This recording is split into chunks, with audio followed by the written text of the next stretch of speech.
Sir ఇప్పుడు JEE రాస్తారు, neat రాస్తారు, వాళ్ళే ఎంసెట్ కూడా రాస్తూ ఉంటారు కదా సార్. సో ఇప్పుడు వాళ్ళు ఎంసెట్ సీట్స్ వదిలేసుకుని జేఈ నీట్లోకి వెళ్తూ ఉంటారు. సో ఈ ఎంసెట్ సీట్స్ ఏ విధంగా భర్తీ చేస్తూ ఉంటారు సార్? యాక్చువల్గా ఏమైందంటే మేడం, గత 2-3 సంవత్సరాల క్రితం వరకు ఇప్పుడు మనకి జోసా కౌన్సిలింగ్ అనేది నడుస్తుంది అనమాట. అంటే ఎవరైతే జేఈ మెయిన్స్ ఎగ్జామ్ రాస్తారో వాళ్ళకి ఎన్ఐటీస్, ఐఐటీస్, IIITs, GFTSలోకి వెళ్ళడానికి జోసా కౌన్సిలింగ్ అనేది నేషనల్ టెస్టింగ్ ఏజెన్సీ వారు నిర్వహిస్తారు. ఓకే. ఒకప్పుడు ఎలా ఉండేదంటే మన దగ్గర అందరూ వచ్చి ఎంసెట్లో సీట్ తీసుకునేవాళ్ళు. సీట్ తీసుకున్న తర్వాత వాళ్ళకి లాస్ట్ ఫేజ్ కౌన్సిలింగ్, ఇప్పుడు ఈ జోసా కౌన్సిలింగ్ అనేది 8 దశల్లో నడుస్తుంది. 8 ఫేసెస్ ఆఫ్ కౌన్సిలింగ్ ఉంటుంది అనమాట. 6 ఫేజ్లు జోసా కౌన్సిలింగ్, 2 ఫేజ్లు CSAP కౌన్సిలింగ్ అంటే స్పాట్ రౌండ్. ఇట్లా 8 ఫేజ్లో నడిచిన తర్వాత మనకి CBETలో సీట్ తీసుకునే వాళ్ళు వాళ్ళకి లాస్ట్కి ఆ తీరా ఇక్కడ వీళ్ళకి అలాట్మెంట్ తీసుకున్న తర్వాత పేమెంట్ చేసిన తర్వాత CSAPలోనో జోసాలోనో సీట్ వచ్చేది, వాళ్ళు వెళ్ళిపోయేవాళ్ళు. ఈ మిగిలిపోయినటువంటి సీట్లు కాలేజీలకి కనకవర్షం కురిపించాయి. కానీ కేసీఆర్ ముఖ్యమంత్రిగా ఉన్న పీరియడ్లోనే దీని మీద కొంత దృష్టి సారించడం జరిగింది. కానీ వాళ్ళు పాలసీ డెసిషన్ అయితే తీసుకోలేకపోయారు. రేవంత్ రెడ్డి గారు ప్రభుత్వం వచ్చిన తర్వాత ఈ మిగిలిపోయినటువంటి స్పాట్ అడ్మిషన్స్ను కూడా, సపోజ్ ఎగ్జాంపుల్ CBITలో వాళ్ళకి మెకానికల్లో సీట్ వచ్చింది మేడం. ఓకే. ఆ అబ్బాయి CSEలో ఉన్న ఒక అబ్బాయి వెళ్ళిపోయాడు. ఏది జేఈ మెయిన్స్ ద్వారా ఆయనకి సీట్ వచ్చింది, వెళ్ళిపోయాడు. తర్వాత వీళ్ళకి స్లైడింగ్ అనే ఆప్షన్ తెలంగాణలో కొత్తగా ప్రవేశపెట్టారు. ఈ స్లైడింగ్ వల్ల ఏంటంటే సపోజ్ వాళ్ళకి ఏదో ఒక బ్రాంచ్లో సీట్ వచ్చుండి ఈ ఖాళీ అయిపోయినటువంటి సీట్లకి పైకి జరిగేదానికి ఆప్షన్ ఉంటుంది అనమాట. స్లైడింగ్ అంటే ఏంది, పైకి జరగటం. సో మెకానికల్లో వచ్చినవాడు ట్రిపుల్ఈకి జరుగుతాడు, ట్రిపుల్ఈలో ఉన్నటువంటి వాడు ఈసీకి జరుగుతాడు, ఈసీలో ఉన్నటువంటి వాడు సిఎస్సికి జరుగుతాడు. ఈ రకంగా ఈ స్లైడింగ్ ఆప్షన్ పెట్టడం ద్వారా ఈ రకమైనటువంటి ఎడ్యుకేషన్ మాఫియాకి చాలా వరకు చరమగీతం తెలంగాణలో అయితే పాడటం జరిగింది. ఇక ఎలాగో మెకానికల్ సీట్లు మిగిలిపోతాయి కాబట్టి దానివల్ల పెద్ద నష్టం లేదు, ఎలాగో మనం డైరెక్ట్గా వాకిన్ అయితే దొరికిపోతున్నాయి. ఆంధ్రప్రదేశ్ సిస్టమ్కి వచ్చేటప్పటికి ఎక్కువ నెంబర్ ఆఫ్ సీట్స్, తక్కువ మంది స్టూడెంట్స్ ఉన్నారు మేడం. ఓకే. వాళ్ళకి రకరకాల ప్రాబ్లమ్స్ ఉన్నాయి. ఇప్పుడు ఒకటి, విడిపోయినటువంటి ఆంధ్రప్రదేశ్లో ఇండస్ట్రీస్ లేవు అనే ఒక కారణం చేత దేశంలో ఉన్నటువంటి అన్ని ప్రైవేట్ యూనివర్సిటీస్ ఆంధ్ర పిల్లల మీద దాడి చేస్తున్నాయి. దాడి చేయటం అంటే మీకు ఎలాగో ఏం లేదు కదా, మీరు మా దగ్గరికి వచ్చేయండి. అట్లా చెన్నైకి ఒక 40,000 మందిని, మన బెంగళూరుకు ఒక 30,000 మందిని, ఢిల్లీకి ఒక 20,000 మందిని, ఇప్పుడైతే అంతకుముందు అంతా వీళ్ళు తెలంగాణలో కూడా వచ్చి ఒక 10-15,000 మంది చదువుకునేవాళ్ళు.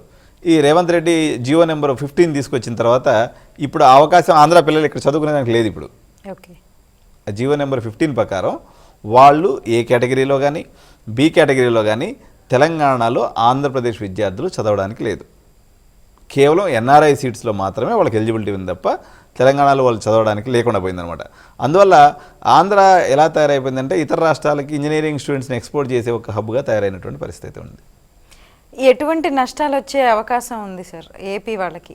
ఏపీ వాళ్ళకంటే మేడం యాక్చువల్గా దీనివల్ల ఒక మంచిగా జరుగుతుంది. ఇప్పుడు మనం తెలుగు రాష్ట్రాల్లో ప్యూర్గా మనం తెలుగు మాట్లాడుకుంటాం, వీళ్ళు బయట రాష్ట్రాలకు పోయినందువల్ల కొంత కమ్యూనికేషన్ డెవలప్ అవుతుంది. కాకపోతే ఫ్రీగా మనకి ఇంజనీరింగ్ సీట్ ఇస్తున్నా సరే చదువుకోకుండా వెళ్ళటం వల్ల చాలా వరకు ఆర్థికంగా తల్లిదండ్రులు నష్టపోయేటువంటి పరిస్థితి తప్ప విద్యార్థులకైతే పెద్ద నష్టం ఏం జరగదు. ఎందుకంటే వాళ్ళు ఇంకా మంచి కాలేజెస్కి చూజీగా చూసుకొని వెళ్తున్నారు. ఇప్పుడు ఉదాహరణకి ఇప్పుడు SRM అనుకోండి, విట్ అనుకోండి, అమృత అనుకోండి, అదేవిధంగా బెంగళూరులో ఆర్వి, MS రామయ్య, రకరకాల ఇప్పుడు లాస్ట్ 2 years నుంచి డీమ్డ్ యూనివర్సిటీసు మరియు ప్రైవేట్ యూనివర్సిటీస్ యొక్క దాడి విపరీతంగా పెరిగిపోయింది. ఎందుకంటే భారతదేశ వ్యాప్తంగా మనకి 450 ప్రైవేట్ మరియు డీమ్డ్ యూనివర్సిటీస్ భారతదేశంలో ఉన్నాయి మేడం. ఇది ఎప్పటి వరకు అంటే 2023 వరకు. కేవలం 2023లో మరో 100 యూనివర్సిటీస్ని యాడ్ చేశారు దీనికి. ఇప్పుడు మన తెలుగు రాష్ట్రాల్లో తీసుకున్నప్పుడు, మన తెలుగు రాష్ట్రాల్లో తీసుకున్నప్పుడు తెలంగాణలో లాస్ట్ ఇయరే మనకి కావేరీ యూనివర్సిటీ వచ్చింది, MNR యూనివర్సిటీ వచ్చింది, గురునానక్ యూనివర్సిటీ వచ్చింది. మల్లారెడ్డి సార్ అయితే ఏకంగా 9,600 సీట్లతో 3 యూనివర్సిటీస్ తెచ్చుకున్నాడు ఆయన ఒకడే. భారతదేశంలో ఇంకెక్కడ చరిత్ర లేదు. మల్లారెడ్డి సార్ ఎప్పుడు చరిత్ర సృష్టించే పనులు చేస్తుంటాడు కాబట్టి ఆయనకైతే 3 యూనివర్సిటీస్ రావడం జరిగింది. అదే కాకుండా మళ్ళీ మనకి ఇతర రాష్ట్రాల నుంచి వచ్చి ఇక్కడ ఆఫ్ క్యాంపస్లు కూడా పెడుతున్నారు. ఇప్పుడు మనకి శంషాబాద్ ఎయిర్పోర్ట్ దగ్గర అమిటీ యూనివర్సిటీ అని కూడా పెట్టారు, ఆఫ్ క్యాంపస్. అంటే ఈ చట్టంలో ఏముందంటే ఒక 20 ఏళ్ళు ఎవరైతే ఇన్స్టిట్యూషన్ రన్ చేస్తారో వాళ్ళు ఎన్ని క్యాంపస్లు అయినా భారతదేశంలో తెలవచ్చు అని కొత్త చట్టం వచ్చిందనమాట. తద్వారా ఇక్కడ డిమాండ్ ఉంది. ఇంజనీరింగ్ అనేది కొంత తక్కువ ఖర్చు పెడితే ఎక్కువ రాబడి వచ్చేటువంటి అంశం కాబట్టి ఎన్ఎంఐఎంఎస్ అని, అదేవిధంగా సింబయాసిస్ అని, ఇట్లా రకరకాల యూనివర్సిటీస్ తెలుగు రాష్ట్రాలు రావడం జరిగింది తెలంగాణకు సంబంధించి. ఈవెన్ ఆంధ్రప్రదేశ్ తీసుకున్నప్పుడు కూడా మన జగన్మోహన్ రెడ్డి గవర్నమెంట్ వెళ్తూ ఒక 3 కొత్త యూనివర్సిటీస్కి పర్మిషన్ ఇచ్చి వెళ్ళిపోయింది. ఆదిత్య యూనివర్సిటీ, అదేవిధంగా అన్నమాచార్య యూనివర్సిటీ, తర్వాత మనకి గెయిట్ యూనివర్సిటీ రాజమండ్రి, ఈ 3 లాస్ట్ ఇయర్ కొత్తగా రావడం జరిగింది. చంద్రబాబు నాయుడు ప్రభుత్వం ఇప్పుడు వచ్చిన తర్వాత 2 అమెండ్మెంట్స్ చేశాడు దీంట్లో. విట్టుకు వచ్చేసి జనరల్గా ఆంధ్రప్రదేశ్లో 5,000 ఇంటేక్ ఉంది మేడం. 5,000 ఇంటేక్ని 15,000కి పెంచాడు. సో ఆడొక 10,000 సీట్లు అడిషనల్గా వచ్చాడని. తర్వాత Vasireddy Venkatadri institute of technology అని గుంటూరులో జర ఫేమస్ ఇంజనీరింగ్ కాలేజ్ అనమాట, వాళ్ళకు కూడా ప్రైవేట్ యూనివర్సిటీ రావడం జరిగింది. తర్వాత మనకు already existing Mohan Babu university అని చెప్పేసి, ఆ తర్వాత బెస్ట్ యూనివర్సిటీ అని చెప్పేసి, సెంచురియన్ యూనివర్సిటీ అని విజయనగరం, అదేవిధంగా అపోలో యూనివర్సిటీ చిత్తూరు, ఇట్లా అనేక రకాలైనటువంటి యూనివర్సిటీలో అడ్వాంటేజ్ ఏంటంటే మేడం, ఇంటేక్ అనేది వాళ్ళు ఇష్టం వచ్చినది పెంచుకోవచ్చు. తద్వారా విద్యార్థులందరూ కూడా ఆల్మోస్ట్ ఇప్పుడు ఫీజు రీయింబర్స్మెంట్ వస్తున్నప్పటికీ నిదానంగా వస్తుంది. ఫీజు రీయింబర్స్మెంట్ అనేది ఇప్పుడు తెలంగాణలో తీసుకున్నప్పుడు లాస్ట్ 4 years రీయింబర్స్మెంటే ఇంకా రాలేదు. తద్వారా వీళ్ళు ఫైనాన్షియల్గా ఎక్కువ కెపాసిటీ ఉండలేదు అనమాట వాళ్ళకి ఇన్వెస్ట్ చేయడానికి, పిల్లలకి శాలరీస్ ఇవ్వడానికి, ఫ్యాకల్టీకి.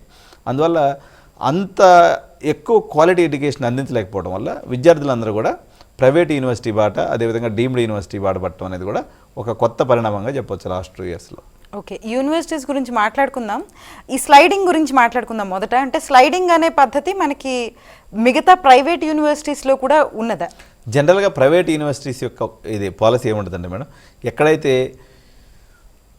ఈ ప్రైవేట్ యూనివర్సిటీస్ అనేవి డైరెక్ట్గా వచ్చిన వాళ్ళందరినీ, ఇప్పుడు మనం బ్యాగ్లో డబ్బులు పెట్టుకోకపోతే డైరెక్ట్గా పోవాలా, సీడ్ కొనుక్కోవాలా, సైలెంట్గా వచ్చారు మేడం. ఈ కౌన్సిలింగ్, ఈ తతంగం అంతా కూడా లేదు. కానీ కొన్ని యూనివర్సిటీస్ నియమ నిబంధనలను పాటించి చేస్తుంటాయి. ఉదాహరణకి వెల్లూరు ఇన్స్టిట్యూట్ ఆఫ్ టెక్నాలజీ కానీ, అమృత యూనివర్సిటీ కానీ, కొన్ని యూనివర్సిటీ చేస్తున్నాయి. కానీ జనరల్గా ప్రైవేట్ యూనివర్సిటీస్ బిజినెస్ ఓరియంటేషన్లో ఉంటాయి కాబట్టి ఆబ్వియస్గా వాళ్ళకి వచ్చినటువంటి విద్యార్థులు తీసుకుంటారు. కాబట్టి ఇక్కడ స్లైడింగ్ అని, ఇప్పుడు నీకు ఏ బ్రాంచ్ కావాలంటే ఆ బ్రాంచ్ దొరుకుతున్నప్పుడు స్లైడింగ్ అనేటువంటి అవసరం యూనివర్సిటీస్లో ఏర్పడదు.